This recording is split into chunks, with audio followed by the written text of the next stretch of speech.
Rule number 1, Bios. always right. Rule number 2, nothing else matters because Bios is always right. Hello everyone, welcome back to my channel. My name is Bios. Today we are reacting to Pirate Software's video on Concord. Okay, the video was recommended to me by Ice Wolf 963. Thank you so much for the recommendation. Sorry for the Discord notifications. I don't know how to mute them. So if you hear Discord notifs, that's me. My bad. I'm still figuring it out. Before we start, I also do want to let you guys know that I did do some tweaks to the volume for the video and my voice. I had someone complain about that. So let me know if this sounds better or if I should make more adjustments. Let me know down in the comments. All right. So without further ado, let's get started.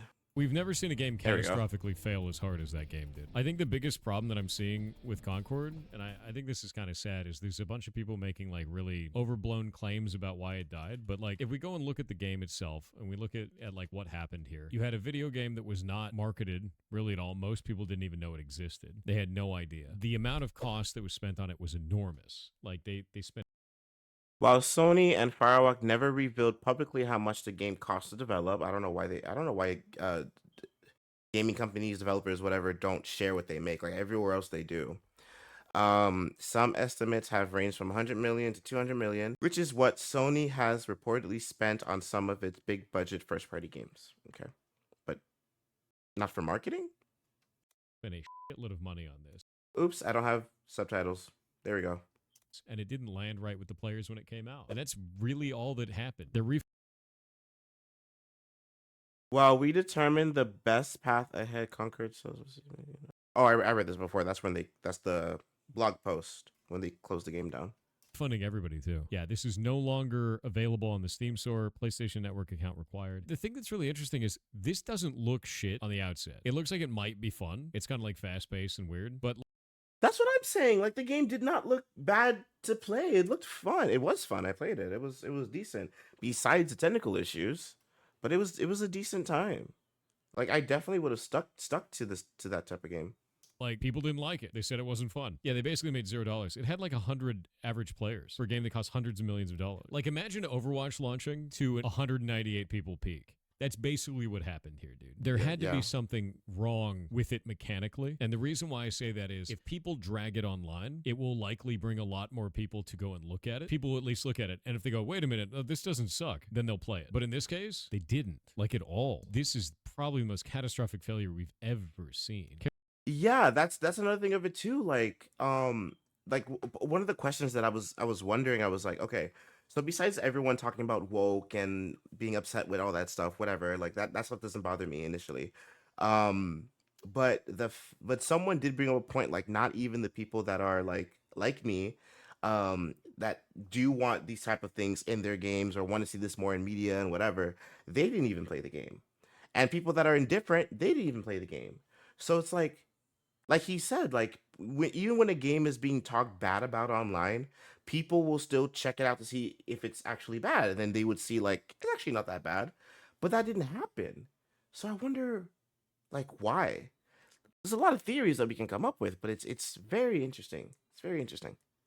Character design was very ugly. I think that's always going to be subjective. I don't think that's... It's easy to say something like that, be like, the character design is ugly. It's like, no, you think the character design is ugly. You didn't like it for you. There's... Thank you. Oh my God. Thank you. Oh my God. Wait, who told me to watch this? Ice Wolf? Thank you. So far, thank you so much. Someone else understands that. Like, okay, exactly that. I don't even have to say anything. That's exactly the point. That's exactly the point I was trying to make in my last video. Thank you so much.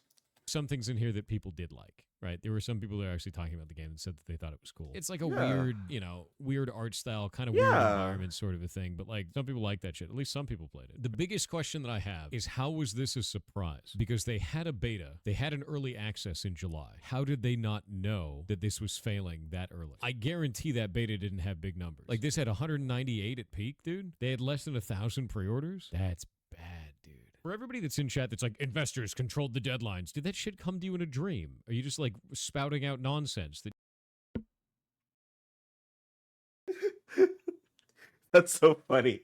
That's so funny to say that shit come to you in a dream. That is so funny. You're stating as fact. If you're going to make a claim, post a link, show the evidence. Because, that shit's ridiculous. We're trying to figure out, like, what actually went wrong here, not just what came to you in a dream. But with this, we don't see anything that's gone wrong outside of their marketing. Their marketing didn't actually show up for anybody. The game was pretty much unheard of. The part that's interesting to me is the fact that they somehow were blindsided by this enough that they went through with the launch, despite running a beta, despite knowing about the pre-orders, despite knowing early on they had a beta in July. That's very strange because they didn't expect to fix anything like the first 1 to 2 months after launch. That doesn't make sense either. You just Yes, that was weird. That's something I noted too. Like, why did they? I didn't note it online, but I noted it with like in real life with friends and stuff. I was like, the fact that they're putting out this beta so late and so close to launch, they're not going to fix these issues. The game is going to launch with these issues. It would be very, very rarely, like literally, like 1% impossible. Like there's the 1% of like the chance of them fixing it, and then the impossible side where it's like it's just never gonna happen. But like, yeah, like they were not gonna fix those issues that the players that were playing were complaining about. So close to launch, it never happens. And then, what did he say? Like that was a point. And then what did he say? expect to fix anything like the first 1 to 2 months after launch. That doesn't make sense either. Like it doesn't make any sense at all. Like why would you go through with it? But like they definitely thought they were gonna fix it later. Definitely. You're just wasting a huge amount of time. And to be honest with you, you're also getting a black eye in your entire studio by doing this. There's no benefit in that, especially from like a tax burden situation. Like you'd probably just be able to, if you cancel the game before it even came out, you can get refunds in some cases, like tax liability stuff, because it is counted as research and development. Like that would make sense. Like some countries will even give you like pretty massive tax breaks for doing that. So I'm very surprised that they brought this thing all the way to launch. There's a huge labor from a lot of insanely talented people making an awesome game. Why would I care about a bunch of talentless freaks? Hey, this is the dev. Okay. This is the dev that went online and he was really upset about the backlash. And I guess people were like letting him know the issues and stuff like that so that they can fix it or do whatever. And he was very upset because the reception was so bad. Like they were being harassed. And I responded to his response, but like that's no way to behave. Like I understand that like you're being attacked and everything like that, but for the reputation of the company and also the reputation of your game, the last thing you want to do is be rude to the consumer. That's the last thing you ever want to do. Go back to your PR team, come up with a statement, or don't say anything. I don't really care. It was a huge labor from a lot of insanely talented people making an awesome game. Why would I care about a bunch of talentless freaks hating on it? I'm sure having fun playing it, and I wouldn't trade it for anything. That is your opinion, because and that's also a very biased opinion. Okay, like if the public is telling you your game is having issues, I mean it's hard because they were being attacked. So I guess it's difficult to really see through, but you can't respond like that. You can't. hating on it. I'm sure having fun playing it, and I wouldn't trade it for anything. Yeah, that's not great. That's immediately going to lead into negative reaction from the internet. So they worked on it for 8 years. Yeah, because you have to understand, working on games takes a long time. You may not like the outcome. You may not like the designs or things like that. Doesn't mean it didn't take a long time. The product that came out of this, like what was produced, is not something that people enjoyed. And that's really what it comes down to. This, though, this ends up going really badly. And like that's unfortunate because, to be real with you, I can understand being in a position as a developer being defensive, especially when people are shitting on the thing that you worked on for 8 years. I get it, but you can't say that. So the other Ice, bro, I hope you see this video. Like, dude, it feels so good to like I don't want to be like talking in an echo chamber, but I'm open to everyone's opinion, to their sides, as long as it's constructive and it leads the conversation forward, or or possibly answering my question. But like so far in this little series that I've done, I think I have like 5 or 6 videos so far, just people telling me that they hate the game because of the designs and because of woke and stuff like that. No one telling me, like, answering my actual question, like what any of this is to validate this game getting the hate that it received.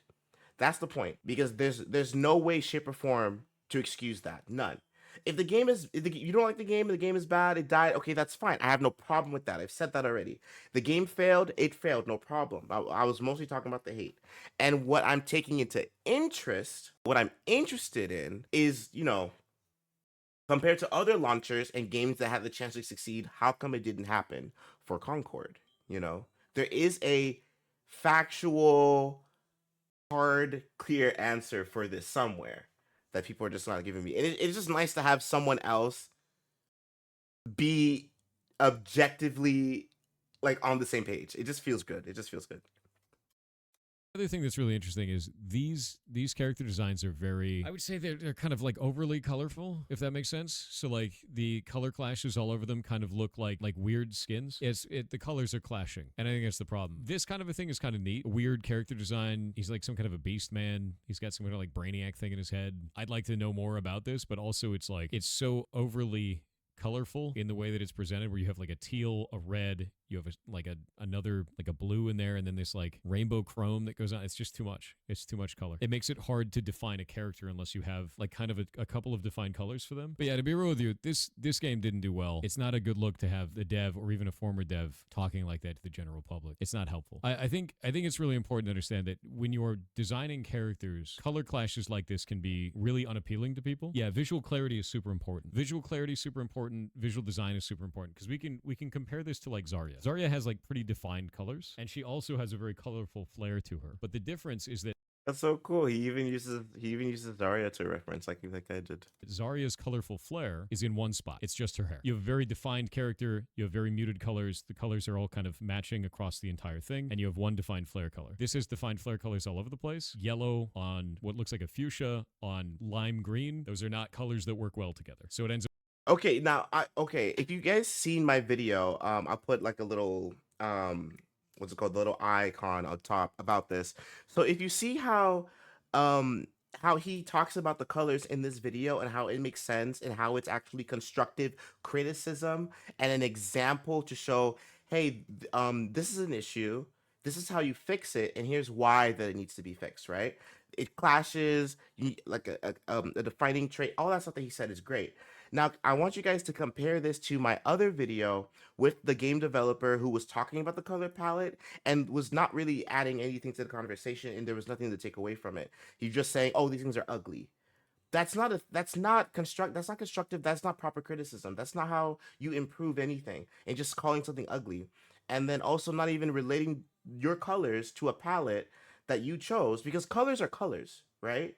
You could use them in any way, shape, or form, and they could become something that is unique, that is appealing, or it doesn't. People will like it, some people won't, right? And then we have a reference. We have a reference of how to do it properly. The other person did not do that. So this is just so good. So good so far.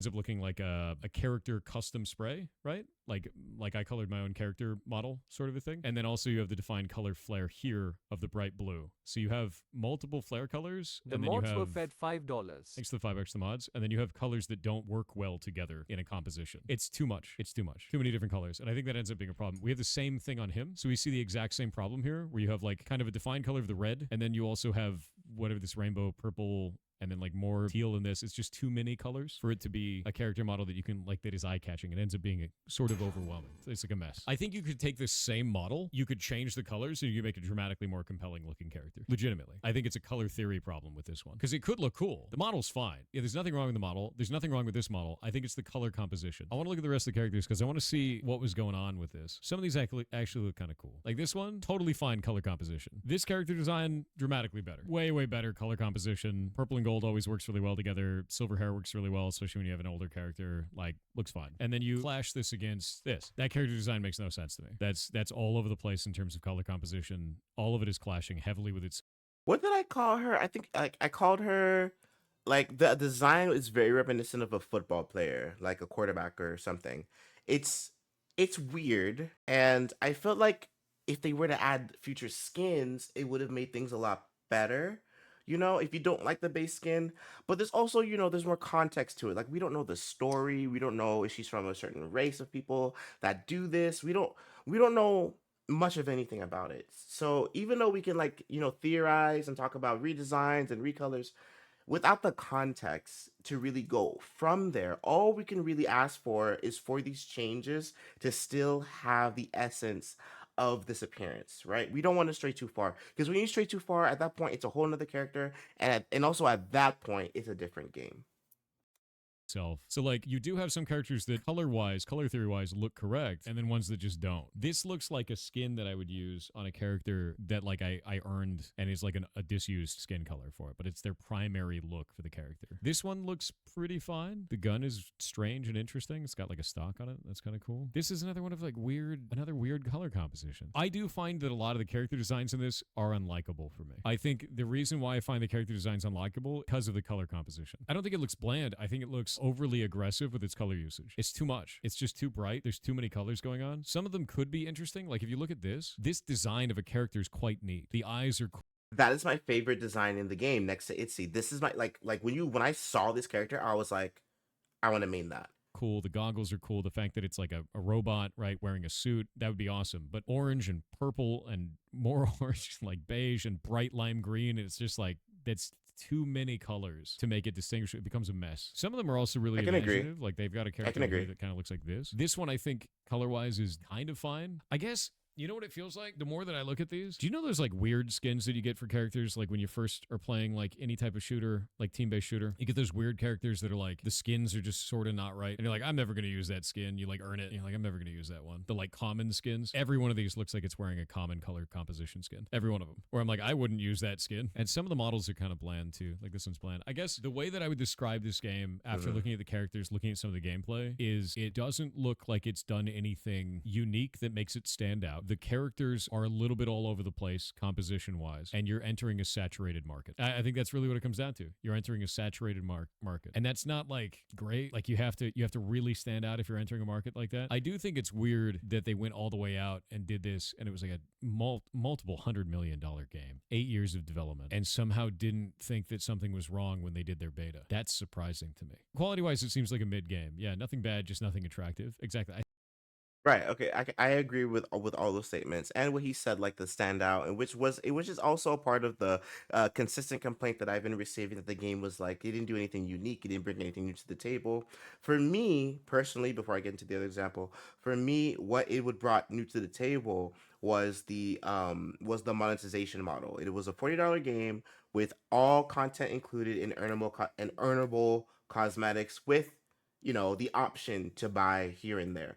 But compared to everything else in the freemium side, like Overwatch, Apex, etc., whatever, all the other ones that are available for free to play, you have to pay for almost everything that you want that is remotely interesting. There are chances to get stuff in game too, but most of the time you have to pay some big money, in upwards of like hundreds of dollars. Like if you want to talk about Valorant, people are paying hundreds of dollars for weapon skins, not even character skins, weapon skins. So for me, that's for someone who is not interested in that, and it always frustrates me to play a game, and I'm just like, wow, I have to pay money, and I'm not even that interested in it like that. Like, I play Apex with friends, blah blah, for example. And if I want to invest in something, I have to spend money, and that will hook me in there. It doesn't feel right. So in comparison to this, where I buy the game, which is my commitment, and I earn the skins that I like for characters that I like, with added content, with included future content at no extra cost. So that feels really good, and that's what I thought it brought to the table.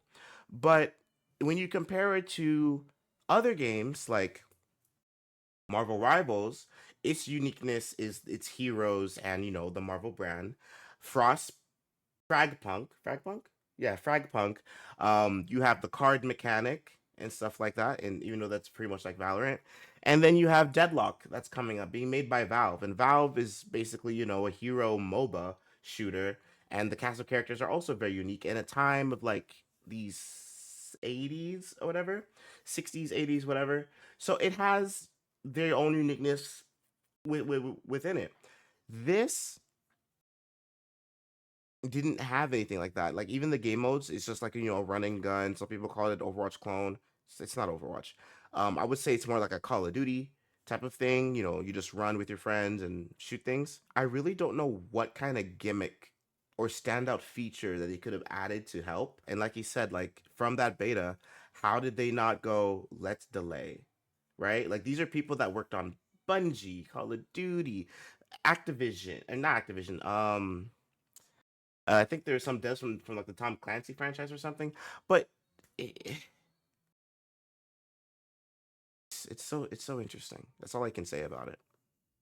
I think it is unattractive character wise for a lot of these characters. I think for a lot of these characters, they just don't look appealing to me. They look like something where I don't feel like I identify with the character in a way, because it's like circus colors for everything. It's just bright mashed colors that are not complementary in any way for a lot of the characters. I think what we're seeing here is a design philosophy where they are trying so hard to have a personality for the characters that they went overboard, and they made it so the characters look cartoonish in terms of color composition. By trying to make them look too unique and stand out too much, it's gone into this realm where it's uncanny. That's what it feels like to me, is that they were like, I need to make a really unique looking character. It's really going to stand out. All these different colors. Let's put it all in there. Let's make it like, give it a whole bunch of details. And it's like, you use too many. And they're not complementary colors. They're not colors that work well together. They're very clashing. It does stand out, but not for the right reason, if that makes sense. I guess the best message that I have for the people who are working in Concord is, you made something that sucked. It happens sometimes. You may really believe in it. You may really like the thing you make, but the general public didn't. Whether it was about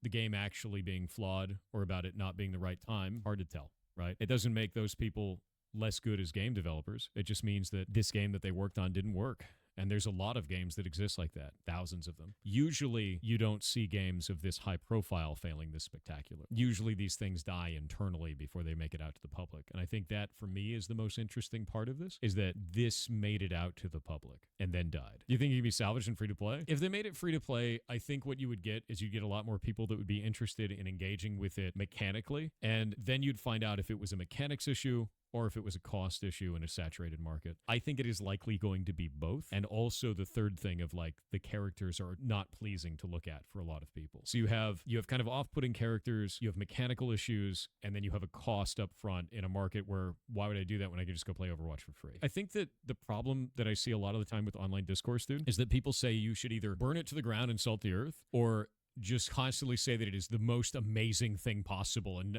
nothing else can compare. There's a middle ground, and that doesn't mean that you're like glazing it. It doesn't mean that you're like shitting on it. You're just like, these parts are bad, these parts are good. I wish we knew more information. That's it. I really dislike the idea of just pitchforking or like just saying that the thing is amazing and perfect. Like, none of that shit makes sense. Everything's got flaws. Everything's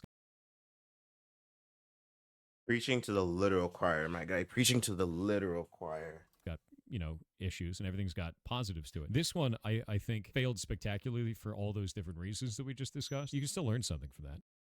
Yeah, you can. Okay, so he is so well spoken, very like he like said everything that I wanted to say, if not more. Um that's exactly I'm subscribing to this guy. I've seen clips of him on YouTube Shorts or something like that. I've seen clips of him somewhere, but I've never really engaged in his content. So I'm really glad. I did. But yeah, he said everything that I would say, and I completely agree.